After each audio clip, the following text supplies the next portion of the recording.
Aujourd'hui, on regarde la recette pour éviter les creux en affaires.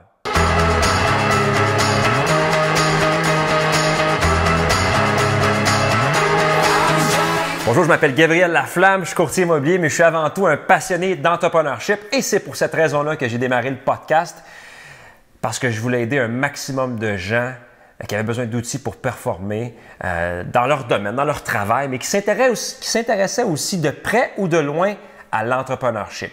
Que vous soyez déjà entrepreneur, que vous ayez l'idée de partir une entreprise dans le futur, vous ayez peut-être dans la vente, puis vous travaillez pour une entreprise existante, puis vous voulez simplement aller chercher des outils de développement personnel, bien, mon podcast est fait pour vous. Ce que je me suis rendu compte depuis mes débuts en affaires, c'est que souvent, on se rend compte que ça va bien. Hey, là, ça va bien, on a des clients, la business, ça va bien. Le party de Noël, il y a des cadeaux pour tout le monde. Là, après ça, souvent, c'est suivi par contre d'un petit creux. Hein? Puis là, je me suis intéressé, je me dis, bien, pourquoi il y a ces creux-là? Quand je questionne les différents entrepreneurs de différents milieux, je me rends compte que les gens, ils font plein d'initiatives pour générer de la nouvelle business, des nouveaux clients, l'afflux de nouveaux clients. Puis là, quand ça se met à bien aller, ben là, ils mettent un frein sur ce qui a fait en sorte que ces gens-là sont venus. Pour expliquer mon point, je vais vous parler un petit peu de mon parcours quand j'ai commencé comme courtier immobilier il y a 10 ans, un petit peu plus que 10 ans. Quand j'ai commencé comme courtier, j'étais motivé, je mangeais mes fruits et légumes le matin, je faisais de l'exercice, je buvais de l'eau, j'étais motivé, craqué, bien raide. Ce que je faisais, c'est que j'appelais des clients potentiels, je faisais des visites libres, je faisais de la publicité. Et puis là, ce que ça faisait en sorte, c'est que j'avais des clients qui m'appelaient, j'avais plusieurs clients, j'étais occupé là, du lundi au dimanche, 7 jours sur 7.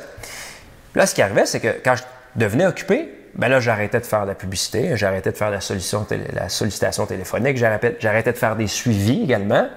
Ce qui faisait en sorte qu'une fois que j'avais fini de trouver des maisons pour les gens qui cherchent des maisons puis vendent leur maison, une fois que j'avais fini de servir ces clients-là, là, j'avais un creux.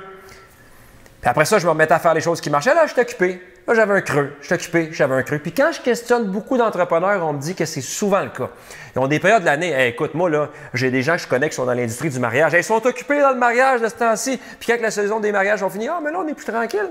Voilà, décembre, c'est plus tranquille. Là, on a du temps. Là. Fait que dans n'importe quelle industrie, on a ces périodes-là.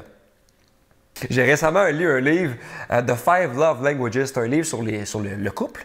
C'est très intéressant d'ailleurs. Et il y avait un petit parallèle qui me fait penser au sujet d'aujourd'hui. Pourquoi? Parce qu'il disait qu'au début, hein, les conjointes, hein, quand ils se connaissent, ils font des choses que l'autre apprécie, puis l'autre fait des choses qu'il apprécie. Puis le réservoir à amour, il est rempli parce que chacun est comblé. Hein. Les gens ne portent pas des attentions à l'autre, puis c'est comme ça. Mais au fil du temps, ce qui arrive, c'est que les gens arrêtent de faire les choses que l'autre personne apprécie, de sorte que leur réservoir à amour, comme disait l'auteur, bien, il se vide tranquillement. J'ai trouvé ça fantastique parce que je me suis dit, c'est le même concept en affaires qu'en amour. C'est que si on arrête de faire les choses qui font qu'on est occupé ou dans un couple que ça va bien, bien, tôt ou tard, dans le futur, on va avoir un creux dans notre couple ou un creux en affaires.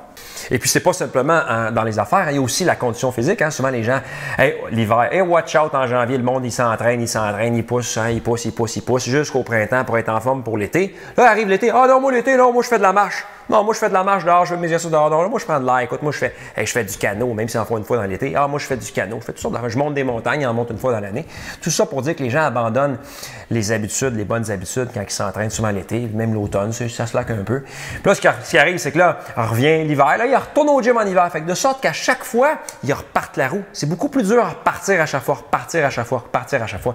C'est la même chose en affaires. Si on arrête de faire les choses, comme par exemple, faire des suivis de clients, faire de la prospection téléphonique, développer des campagnes de publicité. Quand on arrête de faire ça, quand on s'y remet, c'est toujours plus dur. Donc, c'est pour ça que je recommande de toujours le faire, même quand vous êtes occupé. J'ai des périodes aussi, moi aussi, où je suis dans le jus. Je travaille le matin de 8 h, je finis le soir à 11 h, des fois minuit. Mais je lâche jamais les choses qui font que ma business va bien, que mon entreprise est en santé. Ce qui veut dire que des fois, moi, je fais souvent des suivis téléphoniques, de la prospection téléphonique, c'est le nerf de la guerre, puis je fais beaucoup de publicité, puis je fais beaucoup de marketing numérique. Quand je suis occupé, ce qui arrive, c'est qu'entre deux clients, des fois, j'ai 15 minutes, je sors mon laptop dans mon auto, je travaille une campagne publicitaire, je sors mon cartable de suivi, j'appelle 4-5 clients. Je m'en vais voir le client. Je sors du client, je rentre dans mon auto, sors le laptop, travaille une campagne publicitaire, sors le cartable de suivi, appelle les clients. Donc, ce qui arrive, c'est qu'à la fin de la journée, ces petites 10-15 minutes-là de marketing, 10-15 minutes de suivi, quand je les ajoute, quand je les additionne, plutôt à la fin de la journée, j'ai réussi à faire ce qui fait que ma business va bien. Mais ça demande une discipline. Parce qu'en temps normal, je rentrais dans le char, je checkerais mon cellulaire, les Instagram, les Facebook. Ah, une vidéo de chat, c'est cute. C'est le fun de relaxer entre deux rendez-vous. C'est vraiment le fun. Sauf qu'à long terme, ce qui va arriver, c'est que ma business va faire ça comme ça, puis là, va être difficile de reprendre mes habitudes quand ça va ralentir, disons, au mois de décembre. Donc, je vous encourage, même si ça va bien, à faire les choses qui ont fait en sorte que vous allez bien. Si vous faites des annonces sur Google, hein, pay-per-click, Google Click, puis là, ça va bien, mais arrêtez pas vos campagnes. Continuez à peut-être réduire. Si vous faites de la prospection, du suivi de clients, toutes sortes d'initiatives marketing, des campagnes de publicité. Si ça va bien, là, vous n'avez même pas de place pour prendre de nouveaux clients, bien, réduisez un petit peu, mais conservez ce qui a fait en sorte que là, vous êtes en santé. Il y a un coach aux États-Unis, un speaker, un motivateur, Grant Cardone, que je suis depuis 7-8 ans maintenant. Lui, ce qu'il dit, c'est qu'on doit toujours avoir un pipeline extrêmement rempli, qui est gorgé. Un pipeline, c'est quoi? C'est une liste de clients potentiels, mais j'aime le mot pipeline. Je ne sais pas pourquoi, ça fait comme un pipeline. Je sais pas, j'adore le terme, j'adore le terme. Donc, ce que je vous encourage à faire, c'est que votre pipeline, votre liste de clients potentiels soit tout le temps gorgée, qu'elle déborde cette liste-là. Parce que si votre liste de clients potentiels déborde, vous n'aurez jamais de problème de santé financière de votre entreprise. Au contraire, vous allez engager du personnel, vous allez avoir de l'abondance à chaque jour, à chaque semaine. Donc, c'est pour ça que c'est important de toujours préserver les bonnes habitudes qui vont faire en sorte que justement que le pipeline va être bien gorgé. Donc, en conclusion, ce que je vous ai dit comme message, c'est que souvent, en tant qu'entrepreneur, on a des ups, on a des downs, ça va tellement bien, on a des creux. Puis pour éviter ça, c'est d'en développer le mindset qu'à chaque jour, on recommence à zéro. À chaque jour, même si ça va bien, on recommence à faire les choses qui font que hier, ça allait bien. Parce que le succès passé n'est pas garant du succès futur. Donc, on se lève avec l'attitude que, regarde, je recommence à zéro, je vais toujours être en mode acquisition de clients, même si ça va extrêmement bien. Je vais continuer à faire du marketing, même si ça va extrêmement bien. Puis faites juste penser à McDonald's. McDonald's, ça va super bien. Si vous regardez l'action de McDonald's depuis, on va dire, 50 ans, ça va toujours bien. Ils continuent de faire de la publicité. Même quand ça va bien, Coca-Cola, la même chose. Donc, si les grands de ce monde le font, vous devez faire la même chose. Vous devez remplir votre pipeline. Continuez à faire ce qui fait que votre compagnie est en santé. Peu importe si ça va bien ou si ça va pas bien. Si ça va pas bien, évidemment, vous allez le faire. Mais si ça va extrêmement bien, il faut continuer de le faire.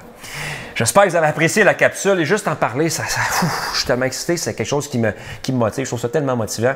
Ça me donne l'énergie d'en parler. Si vous avez apprécié, vous avez des questions, des commentaires, je vous invite à m'envoyer tout ça. Je réponds à tout le monde. Vous voulez m'appeler pour discuter d'un projet, n'importe quoi, je suis toujours ouvert parce que ça me passionne. Bon succès à tous!